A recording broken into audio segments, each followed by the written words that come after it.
Hi viewers, Tamil சமையல் ஸ்டுடியோவில் சுவையான காலிஃப்ளவர் குழம்பு எப்படி பண்ணுறதுன்னு பார்க்கலாம். நான் ஒரு முழு காலிஃப்ளவரை இந்த மாதிரி கட் பண்ணி வச்சுருக்கேன். கொஞ்சமாக ஹாட் வாட்டர் எடுத்துக்கலாம். இதில் கொஞ்சம் உப்பு சேர்த்துக்கலாம். அப்புறமா நம்ம கட் பண்ணி வச்சுருக்கிற காலிஃப்ளவரை இதோடு சேர்த்து நல்லா சுத்தம் பண்ணிக்கலாம். இப்போ காலிஃப்ளவர் தயாராகிருச்சு. அப்புறமா நாம் வெங்காயம் தக்காளி யூஸ் பண்ணி ஒரு பேஸ்ட்டு தயார் பண்ண போகிறோம் குழம்புக்கு. ஒரு பேனில் 2 டீஸ்பூன் அளவு ஆயில் சேர்த்துக்கலாம்.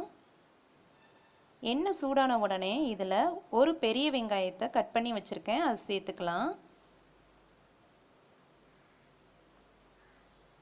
இந்த வெங்காயத்தை லைட்டாக வதக்கிக்கலாம். வெங்காயம் லைட்டாக வதங்கின உடனே இதில் ஒரு சின்ன துண்டு இஞ்சி, 5 பல் பூண்டு சேர்த்துக்கலாம். ஒரு வாட்டி நல்லா மிக்ஸ் பண்ணி விட்டுறலாம். அப்புறமா இது கூடவே 2 தக்காளியை கட் பண்ணி சேர்த்துக்கலாம். சேர்த்துட்டு வெங்காயம் தக்காளி எல்லாம் நல்லா வேக விடுங்க. இப்போ பாருங்கள், வெங்காயம் தக்காளியெல்லாம் நல்லா வதங்கியிருக்கு. அவ்வளோதான், ஸ்டவ்வை ஆஃப் பண்ணிடலாம். இது நல்லா ஆறுனதுக்கு அப்புறமா ஒரு மிக்ஸி ஜாரில் இந்த மாதிரி மாற்றிக்கோங்க.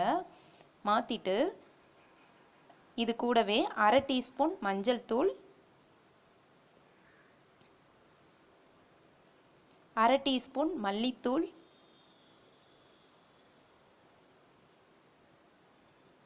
காரத்துக்கு 1லிருந்து 1/2 டீஸ்பூன் அளவு மிளகாய்த்தூள் சேர்த்துக்கலாம். 1/2 டீஸ்பூன் அளவு சீரகத்தூள் சேர்த்துக்கலாம். எல்லாத்தையும் சேர்த்துட்டு நல்லா பேஸ்ட்டாக அரைச்சிக்கலாம். இப்போ பாருங்கள், பேஸ்ட்டு தயாராகிருச்சு. இப்போ குழம்பு பண்ணலாம். ஒரு பேனில் 2லிருந்து 3 டீஸ்பூன் அளவு ஆயில் சேர்த்துக்கலாம். எண்ணெய் சூடான உடனே இதில் 1/2 டீஸ்பூன் சோம்பு சேர்த்துடலாம். இது லைட்டாக வதங்கட்டும். இப்போ இது கூட நம்ம அரைச்சி வச்சுருக்கிற அந்த பேஸ்ட்டை சேர்த்துக்கலாம்.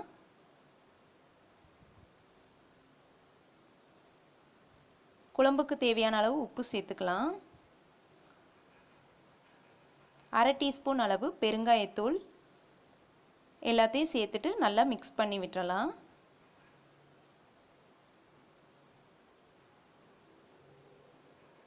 இப்போ இதை 1 மினிட் நல்லா கொதிக்க விடலாம். இப்போ பாருங்கள், நல்லா இந்த மாதிரி கொதிச்சு வந்த உடனே இதில் நாம் சுத்தம் பண்ணி வச்சுருக்கிற அந்த காலிஃப்ளவரை சேர்த்துக்கலாம்.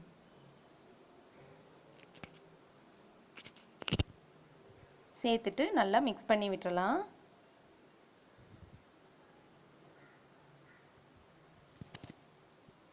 இப்போ இதை மூடி வச்சு 2 மினிட்ஸ் இந்த காலிஃப்ளவரை நல்லா வேக விடலாம்.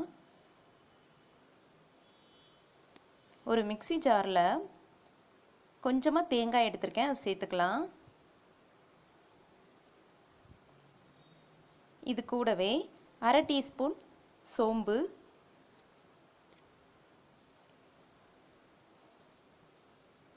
ஒரு சின்ன துண்டு பட்டை, 3 கிராம்பு,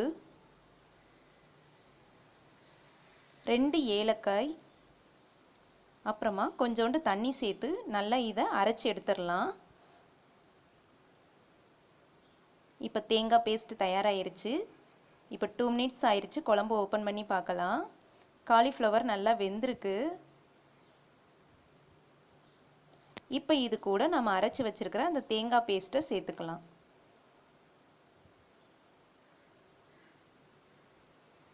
எல்லாத்தையும் ஒரு வாட்டி நல்லா மிக்ஸ் பண்ணி விட்டுறலாம். இப்போ இதை மூடி வச்சு 4 to 5 மினிட்ஸ் நல்லா கொதிக்க விடலாம்.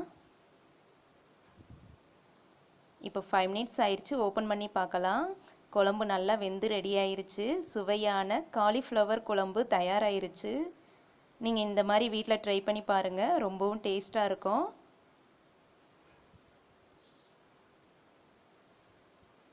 உங்களுக்கு இந்த டிஷ் பிடிச்சிருந்துச்சுன்னா எங்கள் சேனலுக்கு சப்ஸ்கிரைப் பண்ணுங்கள். தேங்க்யூ.